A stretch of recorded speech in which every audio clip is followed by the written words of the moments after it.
This is the Philippines. In the 1950s, the economy of the Philippines had the second highest GDP per capita in Asia, alongside the continent's most modern manufacturing sector, after Japan. Though in the following decades, the Philippines were surpassed by the likes of South Korea, Singapore, and Taiwan, which, although they didn't know it at the time, became the first Asian tiger economies. Whilst the Philippines, well, it kind of fell out of the Asian economic tiger race. Now, to be fair, Manila has been on a more stable path since its 1980s debt default. Between 2000 and 2009, growth averaged over 4.5% a year, accelerating to almost 6.5% in the decade to 2019. But 2020 saw the nation register the worst performance of any major Southeast Asian economy, with its history being crucial to understanding why. So what went wrong for the Philippines historically? If we were going to simplify things, we could point to two major causes. Firstly, high levels of political instability. The nation's past has been rocked by its fair share of crises, including poorly executed reforms, a presidential assassination, and social unrest, which historically wasn't very attractive to the vast sums of foreign direct investment pouring into and between the region. Secondly, and most importantly, the Philippines has had a long history of protectionism, having turned to import substitution at the exact time others were opening up. Begging the question, why? Well, this protectionism was a consequence of importing way more than it exported following World War II, which ultimately led to a crisis in its balance of payments. Something which came about partly due to a wind down in US post-war state aid, depleted banking reserves, as well as the collapse of the price of a key export: coconuts. You see, in the late 1940s, coconut products accounted for over 2/3 of the Philippines' export income, as many of its other industries had been decimated by the war. Though, before you guys flood the comment section, let's be clear here. Export pricing was just one factor in the post-war years, and of course coconuts are no longer a dominant export, despite the nation being the world's second largest producer of coconuts after Indonesia. Fun fact. The real point here though is that these post-war years can be seen as the beginning of a long relationship with protectionism, initially taking the form of full-scale import substitution, which unsurprisingly led to some poor results, leading the country to try to open up sectors of its economy in the 1960s and 70s. But ironically, this led to the worst of both worlds. On the one hand, opening up its export sectors hurt the industries which had flourished domestically due to import substitution, whilst at the same time, high tariffs remained on a range of capital goods it needed to develop new export-orientated industries, hindering their progress. By the 1970s, the nation had turned to increasing levels of borrowing to try to raise growth, and by the early 80s, investors had caught on to this, leading to the capital flight of valuable foreign currencies, which made paying its foreign currency-based debts an issue. Following a default on its debt, the Philippines managed to reverse course, delivering a very manageable public debt to GDP ratio today. But in the process, it had missed out on becoming an early Asian tiger economy, with protectionist trade policies never really going away, having a huge impact on how the economy looks today, and something which leads us nicely onto the next section: how the Philippines took a unique development path. Your typical country development model sees a trend from agriculture to manufacturing, and then as incomes and costs rise, to services. However, in the Philippines case, this whole transition took place much more quickly before it had properly traversed the income curve, resulting in the service sector becoming the largest sector of the economy by the 1980s. Why?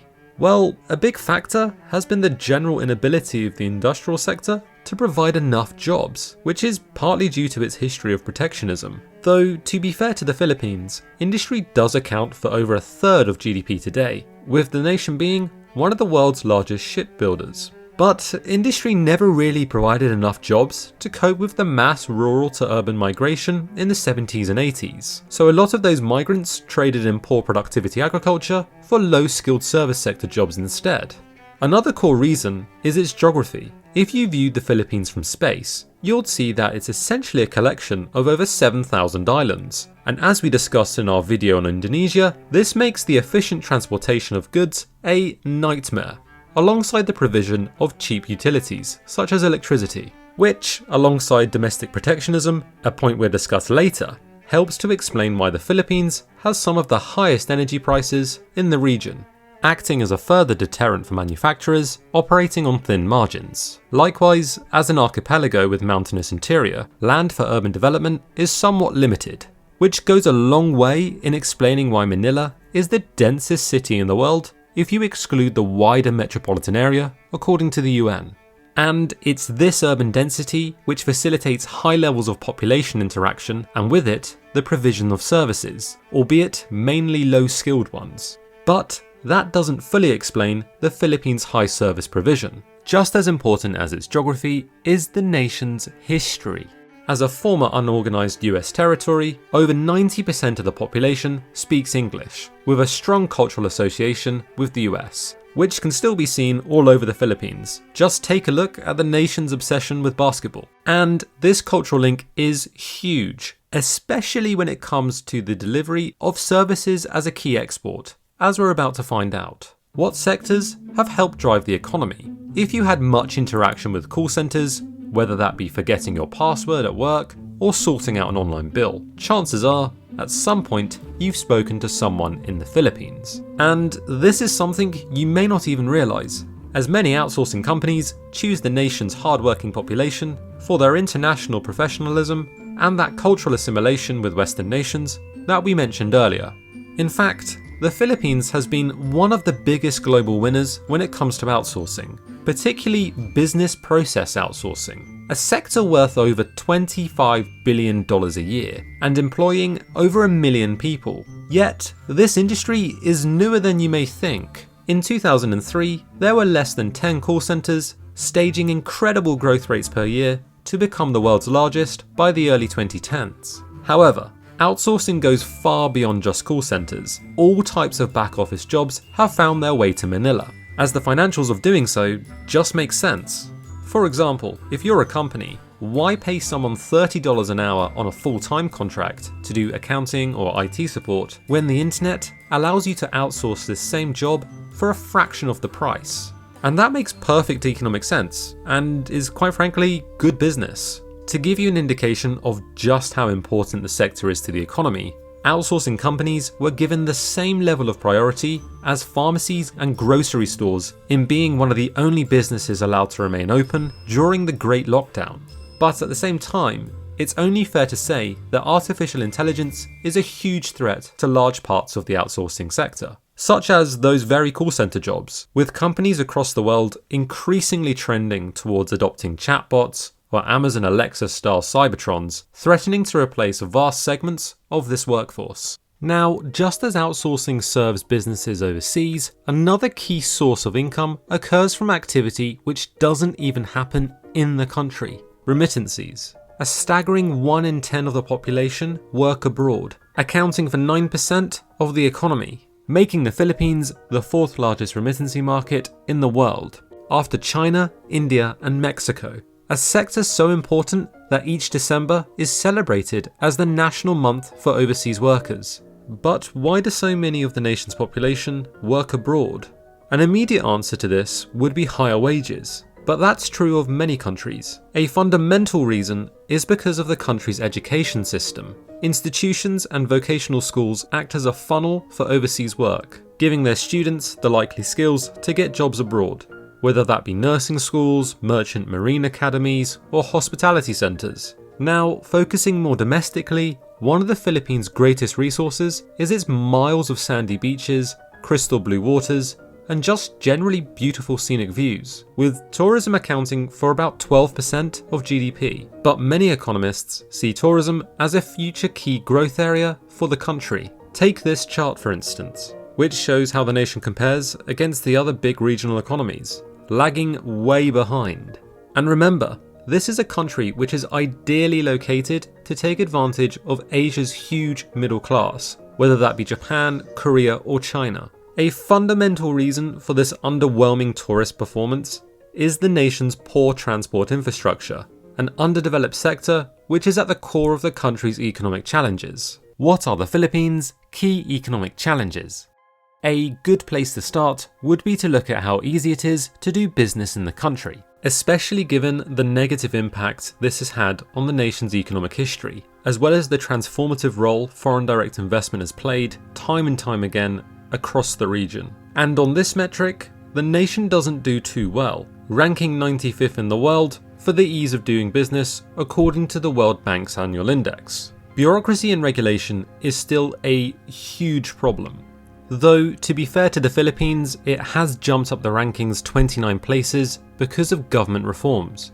But for context, this graph shows how it compares against other Southeast Asian economies. Crucially, a fundamental reason why the Philippines score so poorly is to do with its constitution. Under the constitution of the Philippines, foreign investors are banned from operating or managing sectors like utilities, whilst the government publishes a negative list of sectors foreign investors are outright banned or heavily restricted in.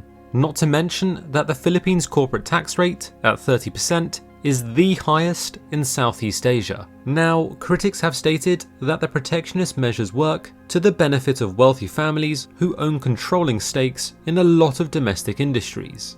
And this is part of a wider challenge, as the country grapples with one of the highest levels of income inequality in the region, based on the Gini coefficient, scoring nearly 43 according to the World Bank, slightly down on its previous score.